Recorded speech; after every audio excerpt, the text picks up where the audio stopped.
Hi there. For most of this video, I'm going to go through every single frame in the game one by one and talk about what they've got that might help them stay alive in one way or another. But first, I think this example with Grendel here is important to discuss. With 1,000 armor or so, and another layer of damage reduction, like adaptation, combined with a way to get health back either passively or while doing damage, many frames can be built to just forget about survivability most of the time, even on the steel path. Here, Grendel is a somewhat extreme example, unusually high health and armor, but as you can see, I'm able to stay alive without doing much of anything, after some minor setup, and with the help of some healing arcanes. You normally wouldn't need to be able to tank damage without moving at all, and bullet jumping and rolling around and stuff gives you some damage reduction, rolling gives you damage reduction, and makes enemies less accurate. So if this is a way you can stay alive, it's in many ways easier most of the time than what you're seeing here. Shield gating can also be used to stay alive through arbitrarily high incoming damage, perhaps using some auger set mods if you can micromanage them, and especially if you can get some shield regeneration.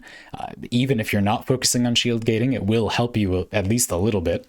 And of course, as long as you don't die outright, you can run operator healing arcanes and go into your operator form to heal up. Although that often means you aren't defending the objective or moving the mission forward in the meantime. The disadvantage of operator healing is that you usually can't multitask for the short time it takes you to top yourself off. But even that isn't a very big deal. It can be pretty quick with Mage's Elevate if your frame doesn't have a lot of health.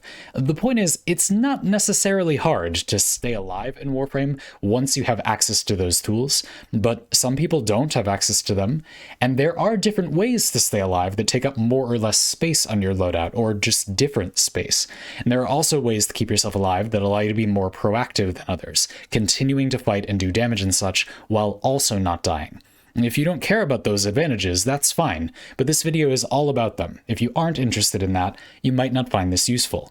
It's completely fair to argue that if it ain't broke, don't fix it. I'm staying alive just fine. What's the point of all of this? But there's an obvious point to all of this. Even if it can be pretty easy to stay alive, you can gain more space on your loadout or different advantages by staying alive in a different way. There isn't one that's always the best in every way. But that does not mean that individual players, possibly like yourself, care about or use those various advantages. And that's completely fine. Again, I'm just suggesting that they are there. You don't have to use them. They may not be advantages from your perspective or playstyle, but they do theoretically exist, and they apply to some players, and this video is really for those people. So that's enough about that, but the takeaway is that this video is mostly here to help you stay alive in a more useful way.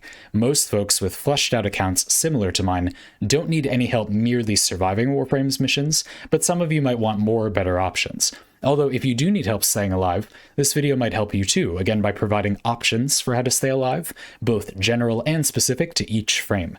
I'm not going to mention shield gating again for every single frame. I'm only going to highlight it where I think it's especially relevant. Obviously, it's theoretically possible, depending on playstyle, on most frames with shields using auger mods. No need to reiterate that. And the last thing before I start going down the list, if you aren't familiar with the standard survivability tools like armor, shield gating, arcane guardian, and adaptation, those are really good questions for the Warframe wiki. I'm going to assume you know about that stuff, but if you don't, go there first. I'll be here when you get back. I just don't really have anything to say about those things that isn't written on the internet already. I will include a little section toward the end of this video about a few survivability options that are maybe obvious or worth knowing about, but which I didn't use very often, and I'll talk about why. But for now, on to the individual frames. Ash has a stealth ability, so it's simple enough to just use smokescreen whenever you're not invisible, and be invisible all the time. There are a few problems with this. It doesn't cost much energy, but it doesn't last very long either, and you can't refresh it while it's active. This means that, okay, by default, every 8 seconds, you're going to become visible, and then need to re-invisible yourself. You can do this while moving. You can see you can chuck the little smoke bomb while moving around or jumping or something. You know, you can stay mobile, bullet jump, and then do it. That's great, but at high-ish levels, enemies will probably notice you and then shoot you and immediately kill you if you didn't invest in any other way of staying alive. You could hide behind things. You could increase the duration so you don't have to successfully do that as often. You could use Blade Storm and teleport to join in the Blade Storm. This makes you invulnerable, and then you could use that so when it wears off, you know, you have kind of cover, and then everything is just dead while you recast it. Using an explosive or an AoE weapon is a good idea as well. Again, if everything is just dead, then you're not going to get killed when you're invisible because there's nobody around to see you. Are you even visible? Ashe has weirdly high health too. I think typical of the ninja-themed frame in this ninja-themed game. We have a Warframe that can kind of stay alive anyway. You could tank the damage. You could run some health. I don't know, this strength is useful to Ashe in some places. And then, yeah, you could run Adaptation Arcane Guardian. It's not a ton of base armor, so you will need to take some damage before that gets going. But yeah, this is not a bad idea for a buffer of health. Maybe you stay alive by being invisible and then use this as a kind of panic option where when you are visible, you actually have a lot of health, so you won't immediately evaporate. Ashe has kind of okay shields too. Anyway, whatever. Final answer, use smokescreen, probably build duration. Atlas has phenomenal base health and armor, so you could just run an armor mod and a health mod and call it a day. Perfectly fine way to live life. Atlas is a little peculiar in that the rubble mechanic, when you kill enemies that are petrified and such, rumblers, there's a little petrify around it when you cast it too. Those enemies drop rubble. You can pick that up. If you have full health, it gives you armor. If you don't have full health, it heals you. And it gives you a lot of armor, up to 1500, but it's a flat amount. It's not affected by umbral fiber. So if you have, a ton of base armor and then also 1500 more armor, you probably don't need umbral fiber. It depends, how much are you using those abilities? How high does your rubble tend to be? Play some Atlas and check, and then do it based on that. But overall, it shouldn't be too difficult to stay alive here. You have one layer of damage reduction, whether it's the rubble armor or a steel fiber giving you the armor, that is already good to go. So adaptation is much safer. You don't have no damage reduction while you're building up adaptation. You already have a lot of damage reduction, and then you get tankier and tankier as your health gets lower and lower.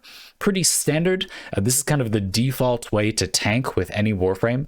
They have a layer of damage reduction or they have very good base armor. You then add adaptation and health, and they stay alive as long as you have, healing and such. So yeah, final answer, tank the damage. Atlas is great at that. Banshee is not the tankiest Warframe. You don't really have good base armor, you have average base health, so using Adaptation and Arcane Guardian is a bit of a fool's errand.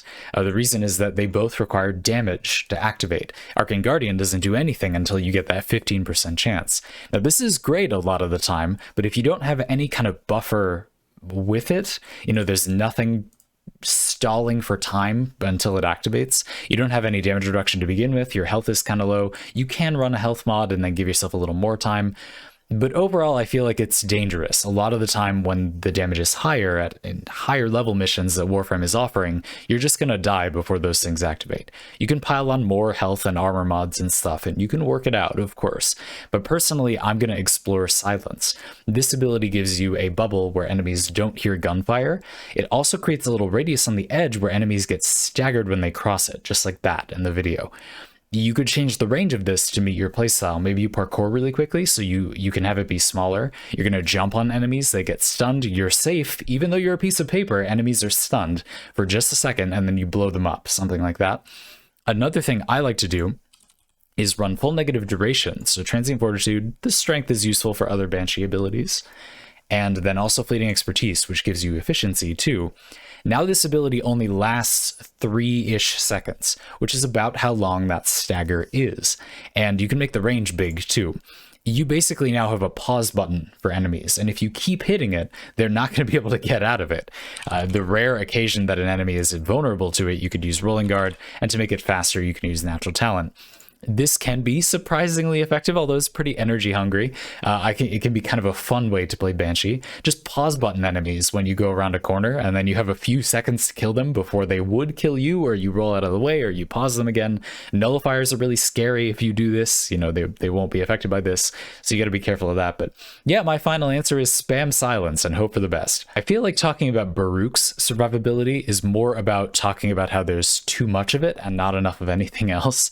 All of these abilities give you some form of survivability. You got just avoiding all damage. You can build range on this, and then if you don't attack, you just avoid everything.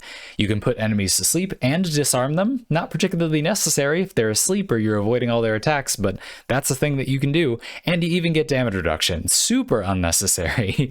Baruch is weird. These abilities are kind of redundant, right? But you don't really have a problem with ways to inconvenience enemies so they cannot continue to attack you. Baruch does have low base health and not great armor. Personally, I think you shouldn't worry about this that much. In my experience, if you run some health, you have enough of a buffer that these inconveniences that you're pummeling enemies with are going to be enough to keep you alive. You may consider running some armor, that's fine. I would be careful with things like Adaptation and Arcane Guardian on a Warframe like this, because you're preventing a lot of damage, you're not mitigating it, except with Serene Storm, I guess. So if you run a lot of damage reduction, a lot of the time you're preventing enemies from following up. Even if you activate things like Arcane Guardian, they will deactivate while enemies are bamboozled by all of this stuff you're doing to them, and then you won't have it kind of defeats the point. So personally, I don't know. I wouldn't worry about it too much with Baruch. My final answer is use the abilities. Enemies aren't going to kill you anyway. Chroma has an armor buff on Vex Armor. So this ability gives you a buff, doesn't do anything by itself. As you take damage to your shields, you gain an armor buff. And as you take damage to your health, you gain a damage buff. We're concerned about the armor buff. It's really large. It's a very big amount of armor. Chroma has really good base armor, so this will be a ton of armor if you charge it up. And Chroma has almost enough shields by default that you can fully charge it just by casting the ability if you have full shields. Now, what I like to do is run Brief Respite and or, some Augur mods. I think Brief Respite and 2 Augur mods, and then if you run Negative Efficiency, these give you shields when you spend energy. You can make it so this ability automatically gives you enough shields to fully charge Vex Armor's armor buff just by you casting it. You can do that, again, if I recall off the top of my head, by running 2 Augur mods and then Brief Respite. And then what I did anyway was increased the drain on Vex Armor and its strength by using Blind Rage. Now this ability costs enough energy and you make enough shields with that energy, and the Augur mods can make over shields, that you will have enough energy to fully charge it just by casting it. You don't have to care about how many shields you have. You can have no shields and this will get the job done. So that's an option if that sounds cool to you. One other thing to know about Vex Armor is this is additive with armor mods. So armor mods don't make this better. They don't multiply each other. This is just adding to that. If you have 780% armor, like in this example, adding 100% more is not worth it. That's not worth the mod slot. You do not need that. Don't use Umbral Fiber. At least at the time of this recording, Steel Fiber, Umbral Fiber are not a good interaction with Vex Armor. Finally, Chroma has fine base health, but you also have Elemental Ward. Cold gives you armor, but again, that thing about you already have so much armor. And the heat version gives you base health. That is increased by strength too. So if you feel like you want more survivability, you could go for that health. I usually use Toxin. I think that reload speed buff is a big damage increase, and you don't really need the health, I don't think. But if you do, it's there, and you can change the element during missions. So go figure. My final answer is run Heat, Elemental Ward, and build Vex Armor like this. And yeah, run a health mod. Ember is one of those that doesn't really have standout survivability stats, pretty basic armor, average health, and doesn't really have a lot of abilities to keep you alive, except for Immolation. This is a tricky one. This gives you damage reduction based on how high your Immolation gauge is. And so the maximum is pretty high. You can increase it with strength, but you'll notice the cap is pretty early. You don't need very much strength to cap it. In fact, I think the smallest amount of strength you can add, okay, but Augur Secrets would cap it, is 50% to 90% if you have basically any strength, and Ember's passive will likely give you that strength anyway. 50% damage reduction is kind of not a ton as a significant layer of damage reduction, and it's kind of unreliable. You can carefully control this, but you may max it out and then you've got problems potentially. This is of concern if you want to stay alive as Ember, but I think it can be okay if you use it as a buffer, a place to start. You're not going to live or die based on this. Well, you could, but I think that would be very stressful. What I would recommend doing is running the usually somewhat risky Adaptation and Arcane Guardian. Now, these both require you taking damage to activate, but you do actually have a little bit of a buffer, even if it is only 50%, and it'll probably be higher. It'll probably be around 70% or something. That's a decent buffer with which to activate these effects, and then if things go awry with Immolation, you should by then have other damage reduction active. So some health, Maybe the Umbral mod's here too. I don't know about Umbral Fiber. This seems pretty solid. Yeah. My final answer is use Immolation to get Adaptation and Arcane Guardians started. There's Dayform Equinox and Nightform Equinox. Dayform Equinox does something that makes enemies even better at killing you. Doesn't do a whole lot to keep you safe. But Nightform Equinox has a couple of things. Equinox doesn't have particularly standout base survivability stats, health and armor, but Rest, Nightform's second ability, is a very quick crowd control. The description of this ability is a little tricky. The range is how far away you can cast it. The radius is actually pretty small. You can cast it from very far away, but it doesn't affect a huge area by default. Still, a really, really quick casting ability, and it costs very little energy, so that's very nice. Just really pacify. This Nightform third ability makes enemies weaker when they're near you, and they get weaker the nearer to you are. And it's got an augment that makes enemies slower when they're close to you as well. This makes it extremely difficult for enemies to bring any harm to you because they're very slow and do very little damage when they do get to attack. The odd thing about Peaceful Provocation is that this is so effective that you can't really charge it. It makes itself, you have to take damage. Damage done to allies, including yourself, makes enemies slower. You won't be able to charge it. So something that sometimes happens with this is that you'll go into a mission, you're in a survival or something. You're going to do like an hour in a survival. That can be useful. Maybe it's Kuva survival or something. At the beginning, enemies are just useless. So you take no damage and this doesn't charge up. Eventually, 50 minutes later, this hasn't charged and you just die because you couldn't charge it up because the enemies were too weak up until you needed it.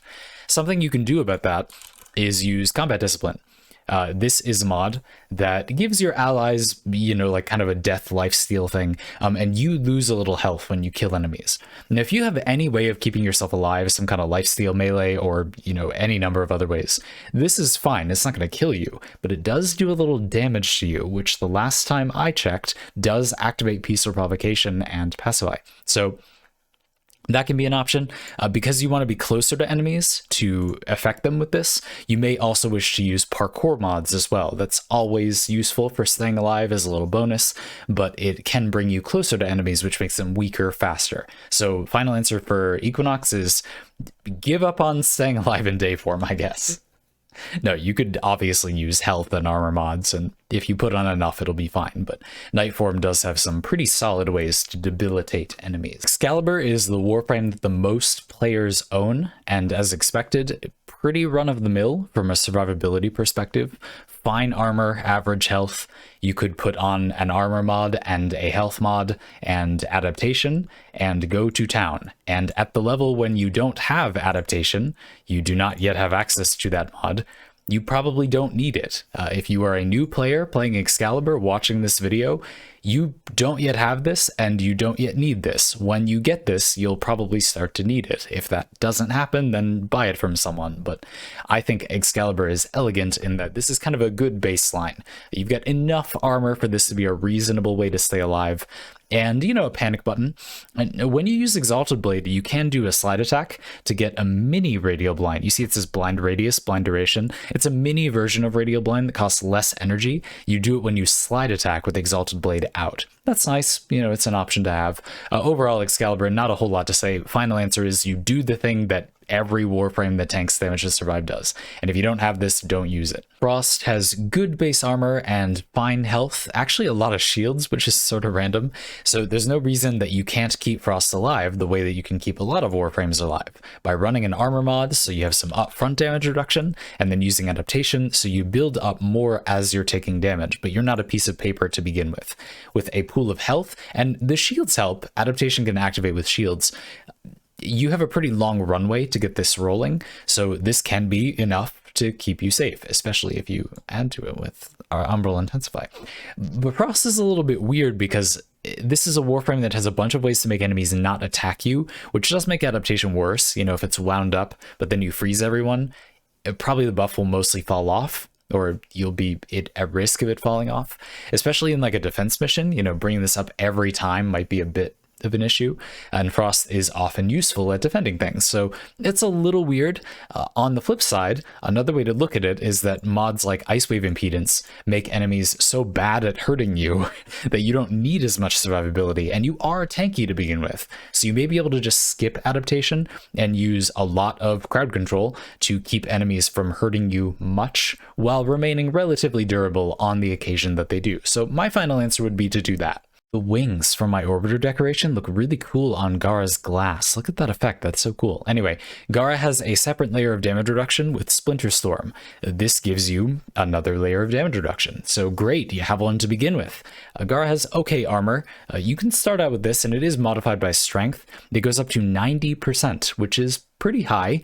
So you start out with 90% damage reduction. It's easy enough to run some health and then use, Arcane Guardian or Adaptation, both perhaps, and keep yourself alive that way.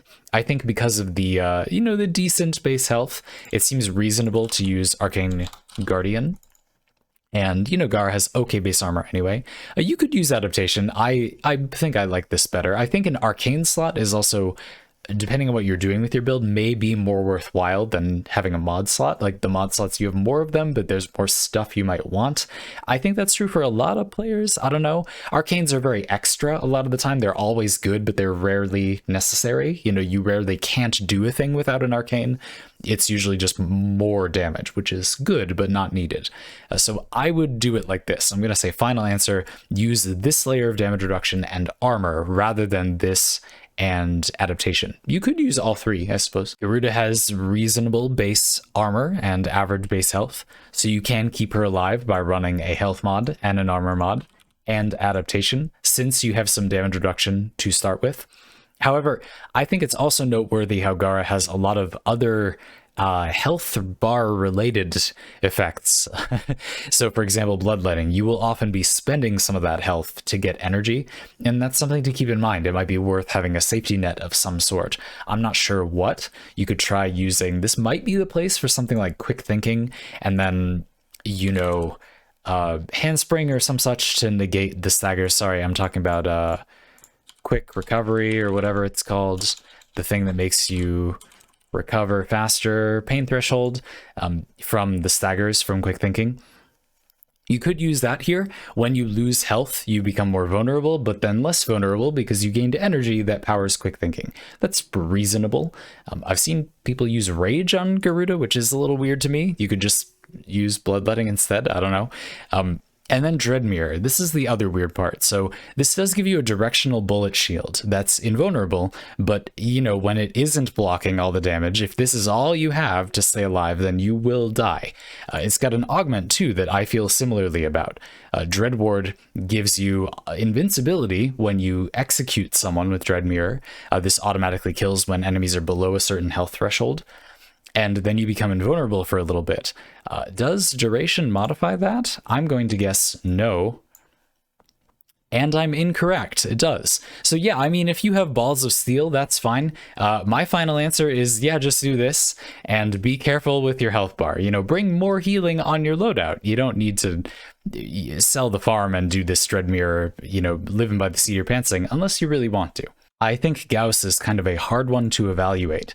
On the surface, looking at other frames we've been talking about here, kinetic plating makes this easy. This is a layer of damage reduction that you get right away. So can't we just do the thing we can do on every Warframe that has that, where we run health and adaptation, and then we have a starting layer of damage reduction, and then you're good to go? Yeah, so it doesn't absorb all kinds of damage. It doesn't mitigate all kinds of damage. The kinds of damage it does mitigate, physical damage, heat, cold, and blast, are, well, not blast as much, but a lot of the damage enemies do. Enemies don't do damage in the full spectrum that we do. Most of them do those kinds of damage. So it's fine, maybe, but then when it isn't, you'll just die. But if that's only once or twice a mission, maybe that's fine. That's what I'm gonna say. Yeah, that's up for interpretation, even more than everything else in this video is. Another thing to note is that, yeah, if the battery's really low, the damage reduction is pretty low, but you frequently won't have it that low. You know, it's quite easy to get the battery higher than that. This reminds me a little bit of other mechanics where, you know, the low version makes you really vulnerable, so you got to be careful. But Gauss is hardly ever going to be at that low level, or at the very least play Gauss and keep an eye on that and, you know, check to make sure you're not that low.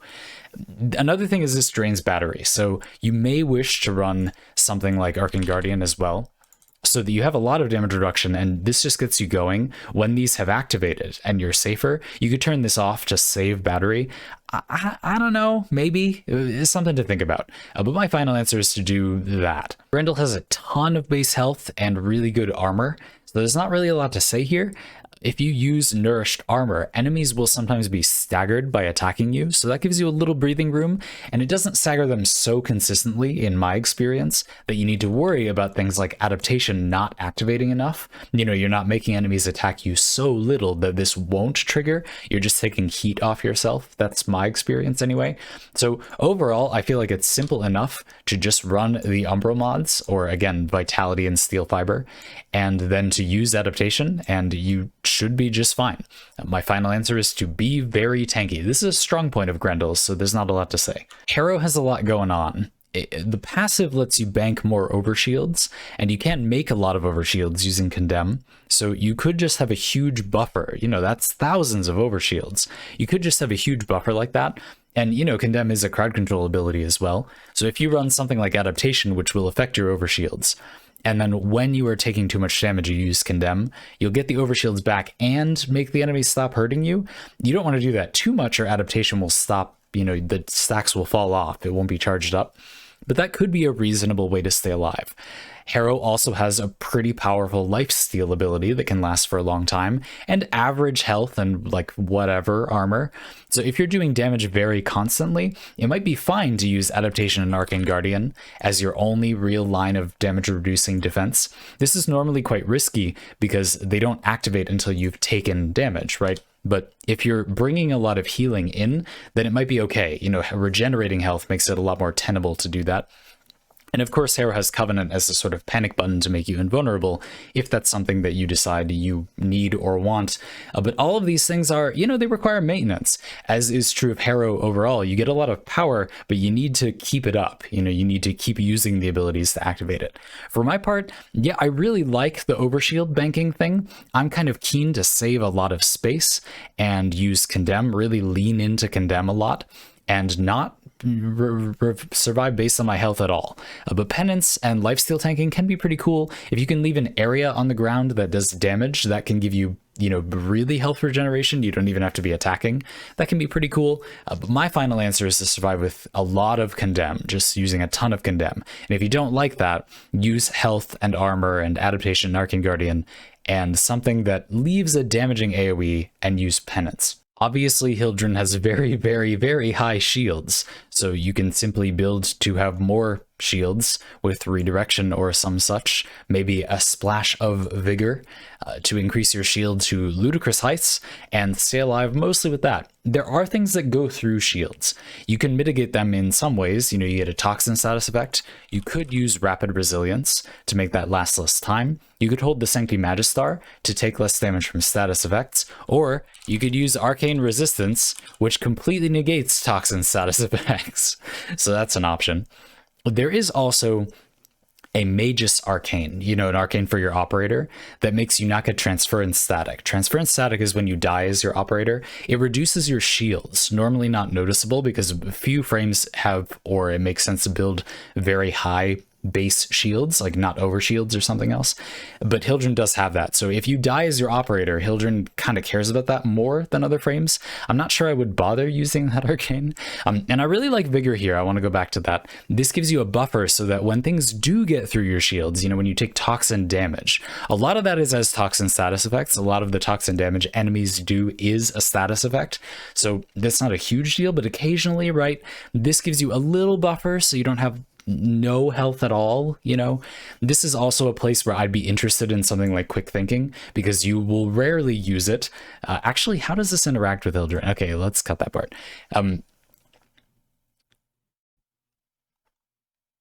Yeah, and then on top of all these shields, I definitely want adaptation. My final answer is to use a lot of shields, and we can't really talk about Hildren here without including, Arcane Barrier is obviously pretty good on Hildren. Arcane Aegis is really good on pretty much everyone, but it sure is good on Hildren. So yeah, between all this stuff, and then you also have Pillage, and I don't know, it's just not that hard to keep your shields up. Just make sure you use Pillage when you need a panic button. Hydrid has acceptable armor and fine base health, a little buffer of a nice shield pool, so it's not so bad to try to survive using the old health armor mod adaptation that has come up many times in this video and will come up many more. Hydrid is also interesting because you get this panic button ability. This is one of my favorite panic button abilities of all time. This is really great if you make videos on the internet or if you stream on Twitch and you need to just talk to chat for a minute. Just be a puddle, man. It's no big deal. Just be a puddle. Turn into a puddle. This can keep you safe to give you some breathing room. And you can stay in it for a long time. You can also use its augment to use it as a heal. A lot of the time, I think it's important to be careful about using healing options with Warframes. A lot of the time, using a powerful weapon that also heals you or Operator Arcanes are more premier time and space efficient ways to heal yourself. But this might be useful in some way. If you play with a friend, they might appreciate this, for example. And it doesn't make for a bad panic button. This isn't a bad solution if you want to use it. So go figure. My final answer with Hydroid is, yeah, you got a decent shield buffer. The armor's a little low for this approach, but it should be okay. And you do have a lot of panic button approaches if you need them. I guess we can quickly mention too, I don't really like this augment. It doesn't do a lot, but you do become status immune basically forever if you use it. And status immunity includes knockdowns and a lot of damage. So maybe that helps out too. Inaros, ha! Talking about survivability on Inaros. What are we doing here? What is this? You pulling a prank on me or something? We all know. Look at this health value. Look at that armor. That's fine. It's not the most armor. It's not a ton of armor, but charging Scarab Swarm gives you more. This is enough. You don't need help surviving on Inaros. You can put a health mod on and sure, fine, do adaptation as well. What do I care? And Inaros does also have Negation Swarm, which makes you pretty much immune to status effects as long as you keep charging up your Scarab Swarm armor. Now, if I recall, the armor that you get from charging this up isn't modified by fiber, steel fiber, umbral fiber mods. So that's separate, but this isn't such a high armor value that I'm feeling like this is too much. So I would just go with this. You have so much health. There is so much room for you to charge adaptation up. You're going to be fine. I also want to quickly mention that the arcanes that heal you based on your max health are particularly good in Warframes like Inaros because, he has so much. Obviously, Arcane Grace, again, it heals you for 1% of your health, but Arcane Victory too when you get a headshot, and this is a lot cheaper. So if you're interested in those, I think they're particularly good in Inaros. Final answer, have the most health. Ivara has a stealth ability with no duration. It's just channeled. You got the energy, you stay stealthed. And better yet, you pickpocket enemies nearby, which can give you energy to help maintain the ability. That's awesome. But of course, being an ability that is channeled, you can't regenerate energy from sources like Energy Siphon or Xeneric energy regeneration. You can't do that. Energizing dash and such while using this, unlike other stealth abilities, but you still, you're pretty safe. You're just stealthed all the time.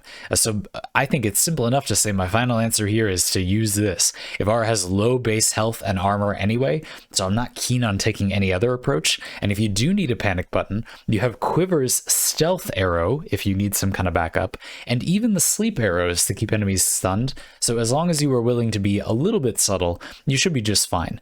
Quick special shout out to Infiltrate, which makes you faster while using Prowl, although I would recommend rolling a lot too. With kind of fine base armor and good base health, Cora is already a solid candidate for staying alive using Vitality and Steel Fiber with adaptation, being that she has a sort of upfront layer of damage reduction that is sufficient to get you going with adaptation. Venari also has a health regeneration mode that I strongly recommend you give a try. This regenerates your health pretty substantially, The base is 50 health per second. That is pretty good, and it's modified by strength. This keeps you very, very tanky. In my experience, you will have no problem staying alive if you keep that on and build these mods. Final answer: save your cat. Lavos has really high health and armor. This is a Warframe. One of the strong points is that you just are naturally very tanky. Piece of cake to stay alive using vitality and steel fiber. And then I would still add adaptation. Lavos also has innately a pretty powerful life stealing ability. 15% health drain. You know, it might not sound like a lot, but generally if you cast this, you will just full heal. And it's got an 8-second cooldown and doesn't cost energy, so yeah. Lavos' passive can also make you invulnerable to status effects when you get energy orbs, which helps keep you alive even further. Overall, a really standout Warframe for staying alive. You've even got Vile Rush to just get you out of there if you're not in a good situation. When you dodge roll as Limbo, you go into the Rift, and that makes you invulnerable to most everything, and you can pause the Rift before you let enemies in. So overall, it's, you know, simple enough to stay safe as long as you have discipline, not leaving your Rift until it is safe. One fun popular trick is to use Rolling Guard. This gives you a little window where you're invulnerable even when you leave the Rift. I thought this was sort of redundant, thinking, okay, well, but when I dodge roll, I already am invulnerable. But when you leave the Rift to, you know, hack a terminal or something, this gives you a window where you're still impossible to hurt. And the status effect thing is nice when it comes up. So overall, I don't know, final answer is dodge roll, stay in the Rift, pause it before you let enemies in. Loki is really squishy, but has an invisibility ability with a decent duration. Like some others, you can't refresh this while it's active, so you need to be careful about reactivating it, maybe building some duration so you have time to find a good spot to re-stealth. You're going to be vulnerable, visible for a sec. But Loki can also use things like Radial Disarm and Decoy to make it so you're not the one getting shot, or enemies simply can't shoot when you are momentarily visible. So as long as you build a little efficiency and duration, you should be good to go. It's fairly popular to use something like Energy Siphon and just regenerate enough, you know, not a lot, but enough energy that with efficiency and duration, you can just use this and recast invisibility forever. You don't need to gain any energy, which gives you a lot of leeway. Really comfortable build if you're not confident maintaining that and staying alive that way. A couple of Mag's abilities restore shields. In particular, Crush will give you overshields, shields per hit in a very large area, and it can build overshields. This lets you create a buffer, and because Mag has such a powerful crowd control ability as well, especially with a lot of range, you should be able to simply live under that block of overshields you built up and mostly prevent enemies from hurting you. I don't recommend building much of any survivability at all on Mag. I would build range as your way of staying alive. And once you have that massive radius in which you're crushing enemies and getting a lot of overshields, and then you also have a really big magnetizers all over the place, that's pretty safe in my experience. But if you want something else, Polarize also has an augment that kind of pauses enemies. It just sort of turns enemies off for a few seconds. And you can modify this with duration. That is a nice panic button as well. And this does heal your shields, just not your overshields. So that's a buffer too. I don't know if I would build shields because of that. My final answer is mostly to rely on Crush and really, really big Hey, Magnetize has that augment too, right? Yeah, really big magnetize. There we go. 50-meter magnetize, that's what I'm talking about. Well, okay, the explosion at least. Yeah, Mesa's got some tools for staying alive, so I've heard. Shatter Shield will protect you from incoming gunfire. This caps out at 95% damage reduction, so not much strength to get it there. And it does only affect gunfire, but that's, you know, a lot of the damage you tend to take in Warframe. Shooting Gallery will disable enemies that get near you or within its radius. It is somewhat random, it's not the most reliable. It does affect enemies without guns. The description kind of implies it only works on enemies with firearms, but it will stun enemies that are using melee weapons as well. So when some enemies get past Shatter Shield, it's not blocking their gunfire. If you melee enemies run up to you, this will often take care of them. Mesa does also, you know, have powerful aimbot pistols. These do only target enemies in front of you, so you can swing your controller around and hit lots of enemies, but Personally, I'd kind of recommend thinking about your melee weapon a bit when playing Mesa. Yeah, you can add some health. You can just have a bunch of health and sure, intensify if the arsenal would like. But it's worth thinking about. You might enjoy having a melee weapon to cleave enemies around you so you don't get meleeed a bunch through Shatter Shield when Peacemaker would be a little bit more awkward to use. I don't really think it's necessary to use a melee weapon for that. You could use an explosive. I just wanted to note that Mesa does have this passive that gives you more health if you're not using a melee weapon, and I just don't really think that's worth it a lot of the time. My final answer would be to build some health and rely on Mesa's abilities to keep you alive. I wouldn't really recommend omitting a melee weapon from your loadout just because you get a small bonus if you do. Clears throat nervously. I don't like Mirage. I do not like Mirage. It's not a Warframe that I enjoy, and I'm going to tell you why. But there's nothing per se so wrong with this frame. You do have your clones. This can distract enemies and potentially help keep you alive. Eclipse gives you a separate layer of damage reduction when you're in the dark, and it does go up to, it's like 90% or something if you use strength. So Mirage does have some ways to stay alive. You can blind enemies with Prism. Sleight of Hand will often booby trap things and make enemies attack you a little bit less. The thing I don't like about all this stuff, though, the thing I don't like about Mirage is I feel this is one of the only Warframes that isn't really giving you anything reliably. Enemies will probably shoot hollow mirrors, but when they don't, you'll die. You'll have defense when you're in the dark, but if there isn't any dark, a place where you need to be, then you'll die. And I'm personally not the biggest fan of that, so please don't make me talk about this frame any more than that. You have fun. Mirage is not like bad or something. I'm just not the biggest fan. There's no frame that is my favorite, but there is one that's my least favorite. Necros is a complicated one in some ways because you have Desecrate to add to your health economy. This is going to make a lot of health orbs, and that will heal you a lot over time. Necros' passive also gives you health when enemies die near you. So in theory, the sustain on Necros is pretty good. That's not mostly what I've been talking about in this video, though. I just want to note that Necros probably does a lot for you there. Necros can be used with Despoil to cause your Desecrate to cost health instead, but generally, even if your efficiency is bad, you'll still be healing more if you get the health orb from an enemy and then your passive goes off, even if Despoil is robbing you health, and you'll just be able to do this all the time in that case. Speaking of which, that's going to give you a lot of energy, especially if you use Equilibrium with it.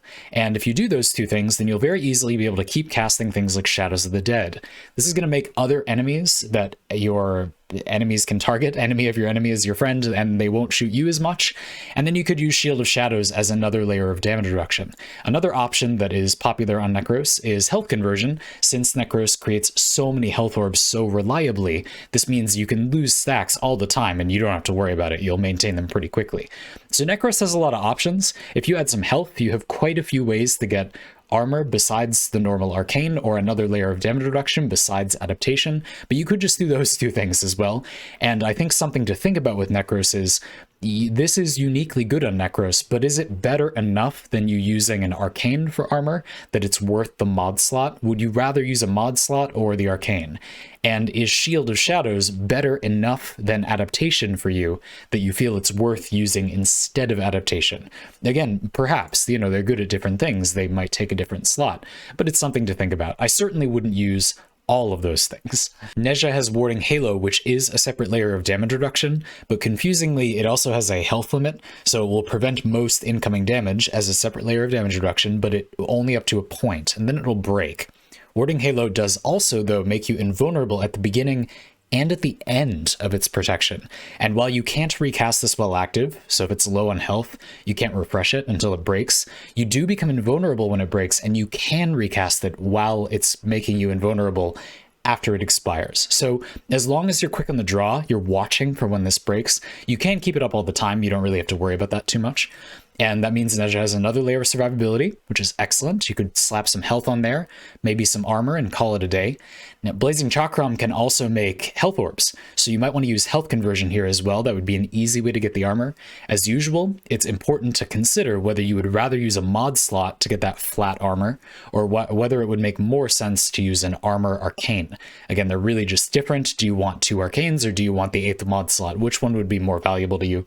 Nezha has some options, and being pretty mobile mobile, I do think it's nice having a panic button and you're sliding through hallways and locking enemies down, and Ninja is theoretically not going to be surrounded too easily as well. Ooh, this one's like a victory lap. Nidus has got health regeneration, good base armor, great base health, plenty of ways to restore that stuff. What a phenomenal frame. There's not a lot to worry about here. Add to that the fact that your mutation stacks will give you extra lives. You'll come back if you die. Nidus is real durable. Super easy to slap on some health and armor here, and maybe even just call it a day. With the health regeneration you already have, and then Ravenous gives you more if you want it, quite a bit more. I'm not even sure you really need something like Adaptation, for example, although it is really good here. I do feel like for a Warframe that is healing so consistently and would even come back after being fully killed using the mutation stacks, Adaptation is maybe at its best on a frame like that. So this is a really, really good place for that. Besides that, I feel like one thing that makes adding some health and armor really good here is that the Umbral mods are very likely to all be very useful. It's hard to imagine Nidus wouldn't at least benefit a lot from some strength, which means it's really easy to include all 3 Umbral mods and get a ton of value on pretty much any build. If you were interested in using Umbral Forma, I think this is one of the safest frames in the game to use that on. Besides just making enemies really slow a lot of the time with Molecular Prime, Nova has a couple of ways to gain a layer of damage reduction from Null Star. This is a little bit of a peculiar ability. It gives you more particles for duration. The idea is that they fly off, and when they all fly off it expires, so duration, quote unquote, gives you more particles. If you stack a bunch of particles, you can get 90% damage reduction. That is a separate layer. That's great. Now, it specifies that it only works on health. This is very peculiar. Nearly every other separate layer of damage reduction applies to health and shields, but this one doesn't. So health, in the name of the game, but you do get a separate layer here, and there are a couple of ways you can restore these particles. That's important because you can't recast this while it's active, at least not on its own. You have a couple options. You can use Neutron Star, maybe even an unranked one, to explode the extra particles off of you. Probably you want to hide behind something real quick and then refresh them. Or you could use Molecular Fission, which will give you more particles as you blow up slowed enemies. This is a little confusing. It's a Molecular Prime augment, but it affects Null Star particles. Anyway, one or the other, I don't think I would use both. Will give you this layer of damage reduction pretty consistently. At that point, you could just add on Arcane Guardian and Vitality, and you'd be good to go. Nyx. Well, Absorb does keep you safe, and if you use the Augment, you can walk around inside of it using Assimilate.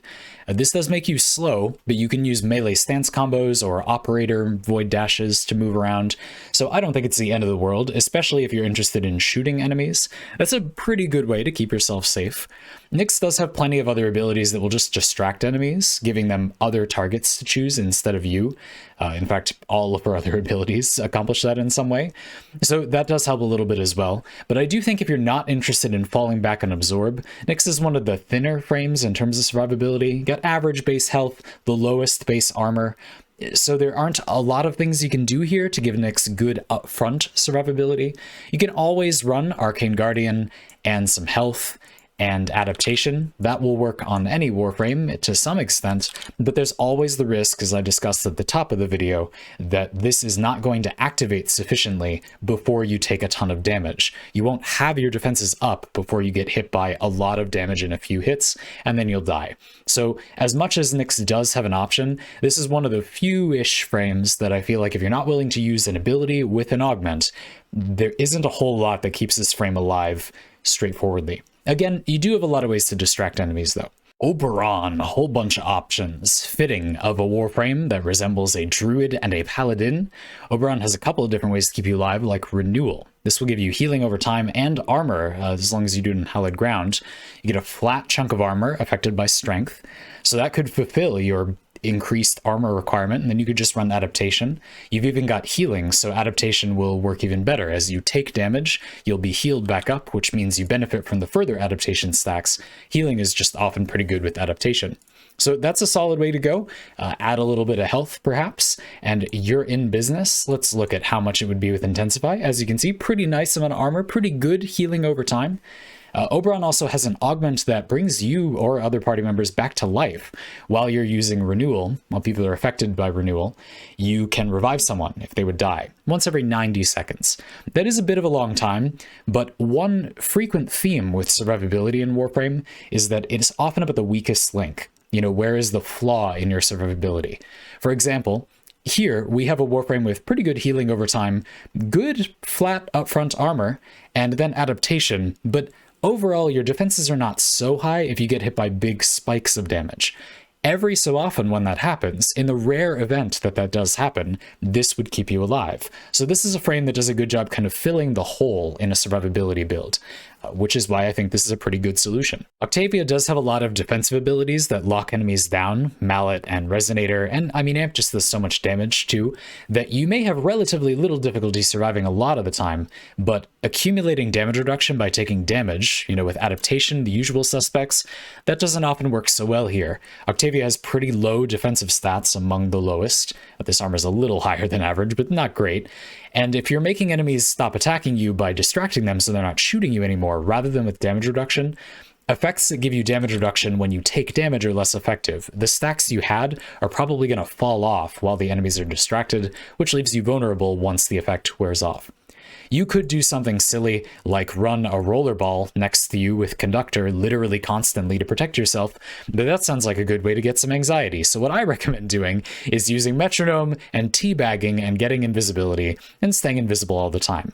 I think this is in some ways better than similar invisibility abilities we've already looked at, because this one allows you to gain an invisibility buff with an independent duration from Metronome. So in other words, Metronome here is lasting 20 seconds. When you get your teabag invisibility buff, that lasts 15 seconds independent of Metronome's duration.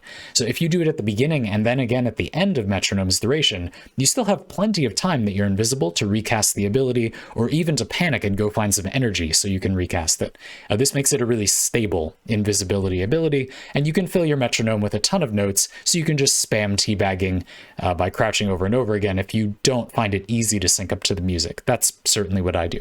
Now, my final answer would be to build duration. Although this ability has such massive duration once you start building for it, 30 seconds, and then you do it at the end, so that's already 50 seconds of invisibility. I'm not even sure you really need to build around that. Protea does have Temporal Anchor as a bit of insurance, so this is a Warframe that can rely on a way to survive that might have a hole or some kind of flaw that will eventually get exploited, because Temporal Anchor, if you keep it active, is there to keep you alive in the event that you get countered. But I do think there are some really powerful ways to stay alive on Protea that make this relatively unimportant.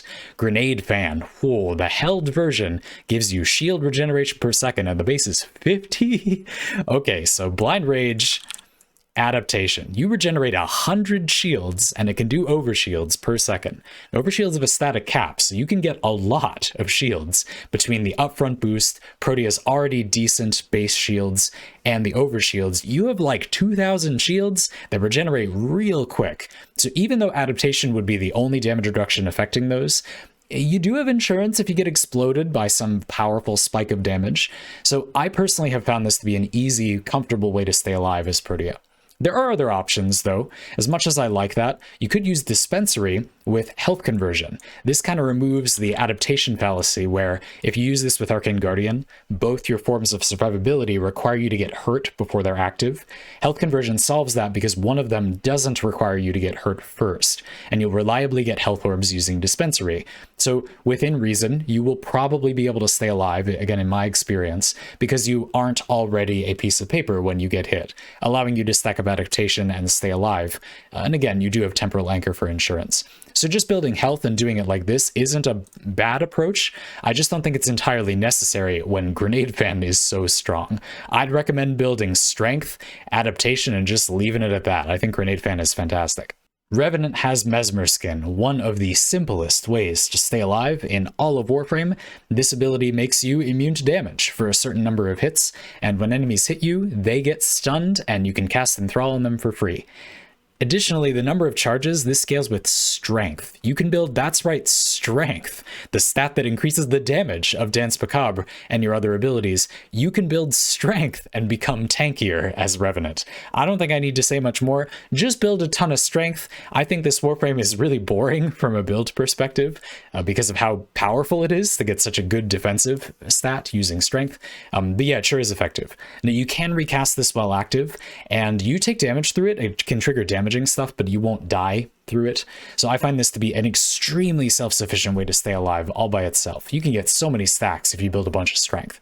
Rhino, a classic survivalist, has Iron Skin, which gives you a buffer of ferrite armor. You get a big flat bucket of ferrite armored health that protects you from enemy fire.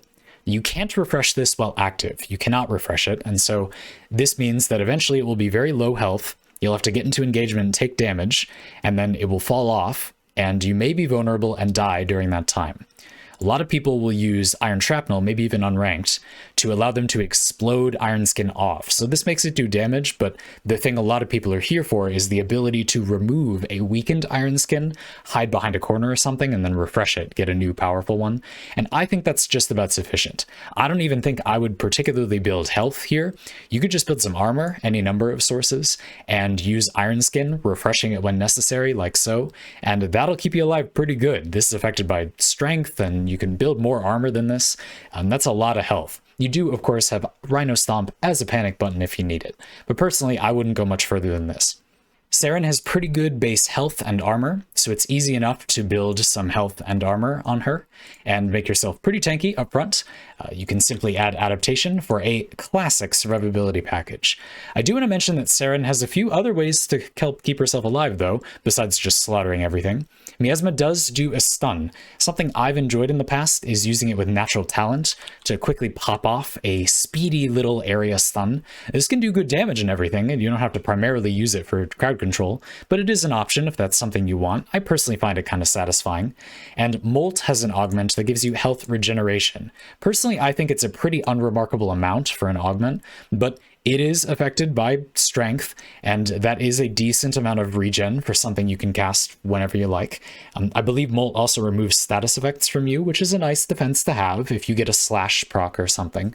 But personally, I think this is enough a lot of the time. Sevagoth is an odd one. If you're in your shadow form using Exalted Shadow, you won't outright die if you lose all your health because your shadow form will die. You'll go back to being Sevagoth. Provided you can keep that death well full, this means that you can just play as the shadow and stay alive. I do think there's some caveats here. The shadow isn't always the most effective form to use, and it isn't always trivially easy to keep the death well full, but it's still a pretty powerful and unique way to stay alive. Sevagoth has a few things of his own, though. Gloom is lifesteal and a slow, which is often enough on its own. You get a little graze, you're not going to die outright. You know, shield gating protects you from just straight up dying, and then you slam Gloom or infuse some crowd control ability, and you can lifesteal your way back to health. Now, this obviously compounds the effect of other defenses because you aren't taking damage as quickly and you can heal it back. So even just adding something like health conversion, you might lose some of the armor stacks. It might be hard to keep them up. You might not be generating especially many health orbs, but enemies are going to hit you so slow you just won't lose that many stacks, and then you have plenty of time to heal back the damage or just run if you don't have any stacks left. So I do think you can stay alive as Sevagoth if that's what you want to do. Now, I feel like I should talk about the Shadow for a short time as well. Shadow has pretty good base armor, average health, but if you were to run health and armor mods and then adaptation, you would expect to be very tanky. So another catch with the whole staying alive as your Shadow thing is that the Shadow is easy to keep alive. And you've also got various abilities that lifesteal enemies to help keep you alive even more easily. I think, again, really the only question here is the Shadow effective enough to not be losing you something if you play exclusively as it? And personally, I just don't think that's a big issue a lot of the time. It's just something to think about. Overall, I would recommend building the Shadow to stay alive, and then building Sevagoth for whatever you like, but mostly to burst the death well full. If you really do need to stay alive, falling back on Gloom will often work pretty well. Titania has a couple layers of evasion, a really unique way to stay alive where enemies just won't hit you. You get 50% from Razorwing, and the dust buff that you get from Tribute causes you to emit a radius in which enemies largely miss, which of course affects your allies as well. I don't know exactly how dust and Razorwing's evasion chance combine, but suffice it to say you simply won't be hit much of the time. I do feel there's a concern here that enemies, when they do hit you, are still doing full damage. In some ways, evasion is a very bad form of survivability in Warframe. It's nice to give to your allies. That'll often compound with however they're staying alive. They were safe anyway, and now enemies just don't even hit them as much. But it does make adaptation in Arcane Guardian, which people other than you are probably using, less reliable. So it's not ideal. And Titania is airborne in Razorwing, though, So there are a couple of different ways that you can take advantage of that to give yourself some defenses. Simply using Aviator gives you a 40% damage reduction layer while airborne, and you don't get hit super consistently. So as long as you have a good upfront buffer of damage reduction, something like Aviator, or again, you can go even further and use something like Aerodynamic. They just add, but that's still 64% damage reduction. And there are a few other options, like using the bow reels set. This means that you aren't taking a ton of damage when you get hit while you're in the air, and if you get sustained fire, a lot of it will simply miss, which prevents the chance of you being overwhelmed.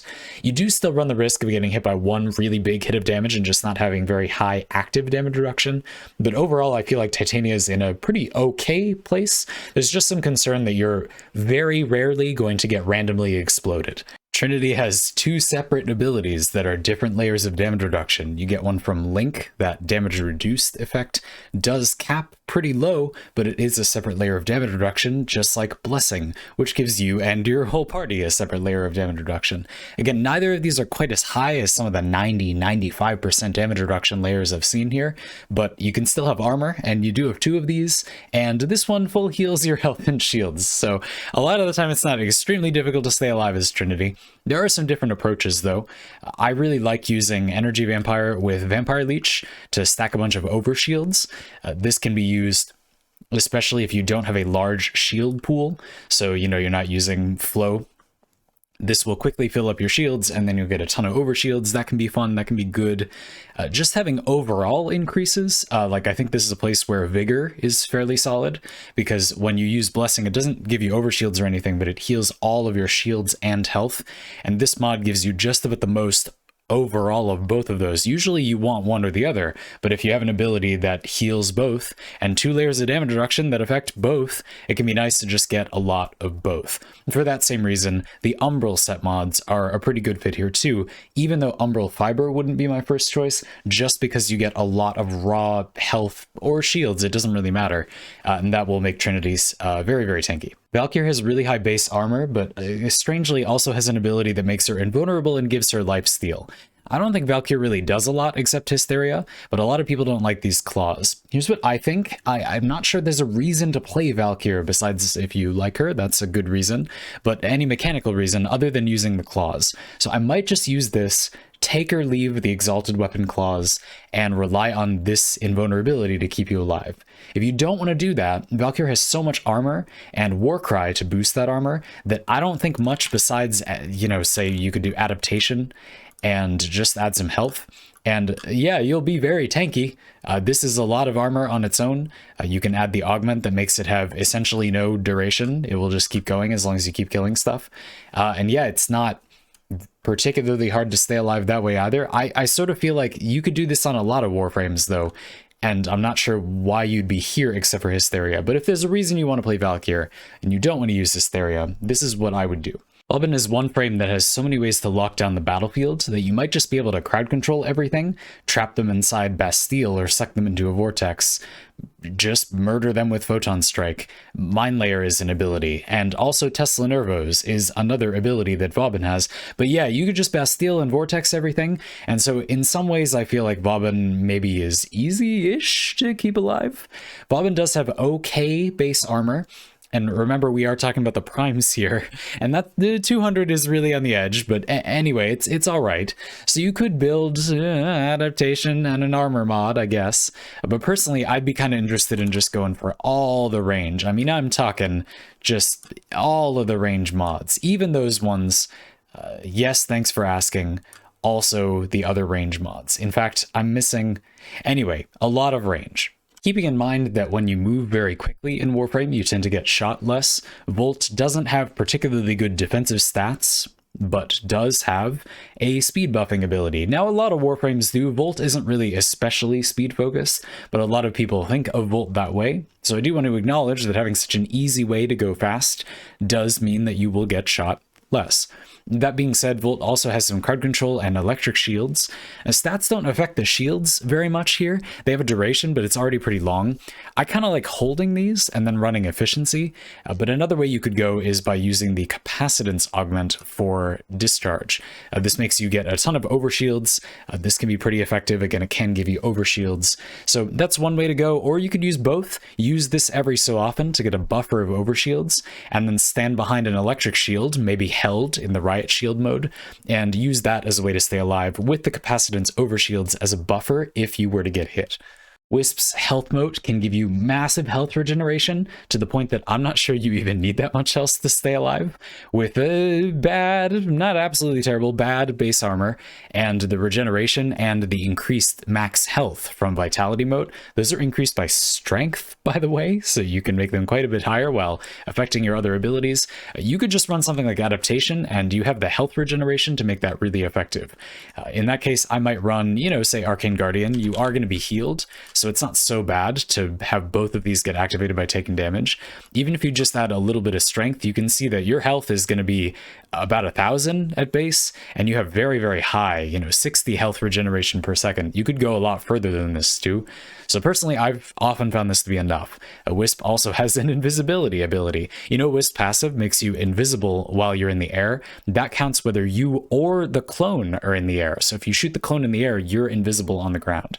Adding to that some crowd control, I think this is more than enough. Wukong, should we even? Wukong has a passive that just brings you back to life 3 times throughout the duration of a mission. So even if you don't do anything to keep yourself alive, if this is an exterminate or a capture mission or something, I don't think it matters. You're just not going to be dead. That's one of a variety of reasons why Wukong is so popular. Cloudwalker can make you really, really fast. Defy does give you flat armor. You have to get hit, but it will give you a flat increase to your armor, a fairly large one, potentially. It caps at 1500 when not infused with the Hellman system. So that's a really good way to get a lot of armor. You could just run adaptation and vitality if you decide you want to tank enemy damage, but I know the way a lot of people use Wukong, they're pretty much spamming Cloudwalker, and then if they die, the passive picks them up. I really like using Celestial Twin with its augment to basically spam Rhino Stomp, but on Wukong, I enjoy that. That does keep you alive pretty effectively, so that's what I do. But yeah, Wukong is not exactly bad at staying alive without that. Zaku is another Warframe that has that dodge chance thing going on. Because Zaku often avoids damage outright, there's this weird thing where your survivability, any damage reduction, is theoretically getting less valuable, but when you do get hit, if you don't have it, you'll suddenly take a ton of damage. It does reduce AoE damage up front, so you're not just avoiding AoE attacks, and the Vastin time does increase this quite a bit. It's a lot of dodge chance, but that doesn't change the fact that you're still a piece of paper if you actually get hurt. So personally, I think this is a bit troublesome. Zaku does have a lot of ways to defend themselves without that. Zada's Whisper will make void bubbles around enemies, which will prevent them from shooting through each other. That can keep you safer. Grasp of Loke disarms enemies, of course. It's not like Zaku doesn't have other lines of defense. This is another frame where I feel the trouble is that none of those things are entirely reliable. By the way, for flavor, Zaku has these kind of weird, not round number base stats. Don't be distracted. It's about 300 health, just like most frames, and about 125 armor, just like most frames, but those are still very low-end values, and pretty low shields as well, for what it's worth. So I'm not exactly sure what I would do here. I guess this is the kind of frame where I might look at a Hellman system ability to shore up that vulnerability. Zaku does have pretty powerful, consistently powerful defenses, but they're still not fully reliable. So maybe using something like a buffer of overshields would be nice, or even just building up a lot of health, such that when you do get hit, you're at least eating into a large pool of health. This is actually a place where a footnote at the end may come in. Yareli has Marilina, which is another layer of damage reduction. While you're riding Marilina, you get some significant increasable damage reduction, and Marilina does have health, but it's pretty high. You can get back on once it wears off, and that means that you can just build your normal vitality along with, say, adaptation or some armor. I personally think I would go for Arcane Guardian here. and that is 2 layers of damage reduction that should keep you alive just fine. You could add adaptation as well. If you don't like riding Marlena, this is one of those frames where it kind of reminds me of Valkyr. They have a powerful way to stay alive. You might simply not like it, and I do think that that creates a little bit of an issue here. Ureli has very low defensive stats at base if you don't account for Marilena's damage reduction, then has fairly high durability. So you'll have to decide that for yourself, but I do think, again, like Valkyr's an example, this is a frame to consider. Do you maybe just not want to play this specific frame? If you enjoy the one thing this frame does that is unique, I feel like that is a good way to stay alive. But otherwise, yeah, this is a hard one. That's really low armor. Why is this like the only frame that has 100? I thought every frame was given 125 armor. And it's Zephyr. Now, Zephyr has Turbulence, which blocks all incoming bullets. So as long as your range isn't really, really low, it can even be a bit negative. It just can't be really, really low. You can't be directly shot. Now, I like to use a good bit of range. In my experience, it's Stretch, give or take, Cunning Drift, something like 145 to 160, where your radius on Turbulence is big enough that even an explosive like a bombard rocket cannot get close enough to you to explode and do AoE damage to you inside the area of Turbulence. So you can, at this point, just completely ignore every non-melee enemy in the game, and because you're so floaty and it's so easy to keep moving and be in the air in Warframe, this should keep you completely safe. Zephyr does have unusually high health and shields, too. That health value is significantly higher than normal. So for example, a lot of frames I've been doing this, and you can see Zephyr's health is way higher than those frames. I don't think you really need that. I don't think you need to, but that's a lot. Anyway, I personally would just use range. I think is one of Zephyr's strong points is how little she has to do to stay pretty much invulnerable. And that's everyone. One thing I didn't address, made a little note with Zaku, is quick thinking. That's because it's long been unclear exactly how much she'll stagger and exactly what abilities prevent that. I am aware of Pain Threshold, supposedly that'll reduce the stagger enough to avoid that issue, but at times in the past, it has been the case that you will get repeatedly stun-locked and killed if you try to use quick thinking to stay alive, and those mechanics have never been made clear. They have changed before, so even if you feel you understand them and this is no big deal, I hope you understand why I didn't feel comfortable committing to a certain example explanation of how that works. You could try quick thinking with Pain Threshold, maybe Flow and Hunter Adrenaline on frames that have some mix of a small health pool, a large energy pool, perhaps significant armor, and the desire for a separate layer of kind of health and damage reduction. Again, I gave kind of Zaku as an example, or maybe a frame like Mirage. These warframes that have a lot of valuable defensive assets, but they're not fully reliable. Those might be frames that I would think, yeah, it would be nice to have a buffer like quick thinking. The last thing I have to say is thank you to my patrons, YouTube members, and Twitch subs for helping make these videos possible with their direct financial support. These would not be possible without you, both financially and morally. It's extremely encouraging to have you all to talk to when I'm streaming and often discussing these video concepts, so thank you very much. See y'all next time.